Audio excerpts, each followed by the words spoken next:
Hello and welcome back to day 11 of this gratitude guilt challenge.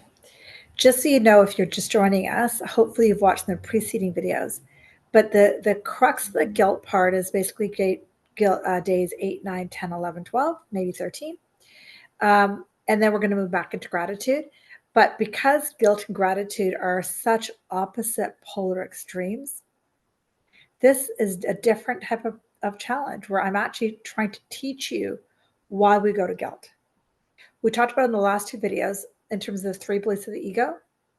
The first one being this idea of sadness or lack, being separated from our creator. The second one being a need for attachment, needing that to feel better, whatever that is. And the need for attachment then creates anger and frustration. And then the third belief of the ego is control, which creates fear. So that's what we're going to be talking about today. And like I said 3 days ago in the guilt challenge, when somebody feels guilty about something, you want to analyze, is it more sadness I feel here, more fear, more anger?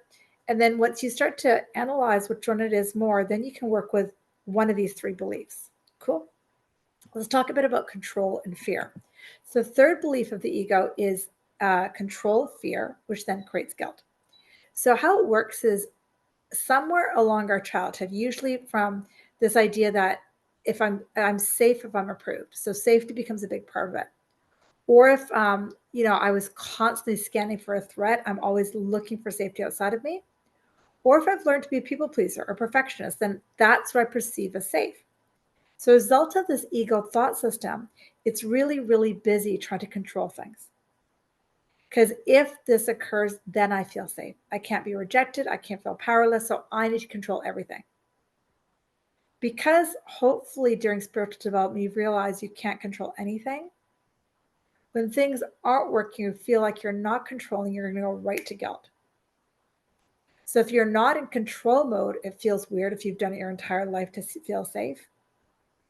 Or if something goes a bit wobbly, you decide it's your fault. So it kind of goes, oh no, oh no, oh no. I'm in fear, I'm in fear, I'm in fear for whatever reason, to control or for safety. Then that fear creates tension. And then the longer you do that tension, something doesn't work out. And then you feel guilty, and then you try to control more. So you get into this loop where you're planning a lot, you're micromanaging, you're people pleasing. You're trying to avoid what you perceive are bad things. You get self-critical. And then physically you might get a tight jaw, a tight neck, a tight back, because you're so in control. Because that's the ego's best friend, that you're in charge. The ego does not trust the divine. The ego wants to be safe. And the ego wants to keep the body alive so nothing bad happens. But the thing is, the more we understand it, the more we understand that the only thing that is real is love. Nothing else is real. And it's our fear of love that keeps us into control. It's our fear of trusting God that keeps us in control. It's our fear of what if that keeps us in constriction. But when we start to realize that what we're actually scared of is love, then we can little bit by little bit by little bit release control. Okay.